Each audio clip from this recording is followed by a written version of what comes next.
Hi guys, trinay nga pala namin puntahan tong McDonald's sa Taguig, yung Christmas display ng flagship store nila. So sa labas pa lang may kita mo na sobrang liwanag niyan, may iba't ibang ilaw, iba-ibang decoration. Di na kami nagkaroon ng chance na makapag-dine in kasi sa labas pa lang punong-puno na yung parking lot. Hanggang sa loob punong-puno na ng customer na kumakain. So, syempre, trinay na lang namin mag-drive-thru as usual dahil nga patok na patok ang Christmas display. Napakahaba din ng pila sa drive-thru. So, dito naman sa drive-thru, sobrang liwanag niya siguro dahil mas maliliit yung mga spaces o hindi hiwa-hiwala yung mga display. Kaya naman iba-iba yung glow sa loob compared dun sa labas. So, ito pa-exit na to guys. Iba-iba pa rin yung makikita nyo dyan ng mga pictures hanggang sa exit yan.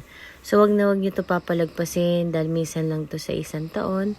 And sure ako na mag-e-enjoy tayong lahat. So, yun lang guys. Visit na!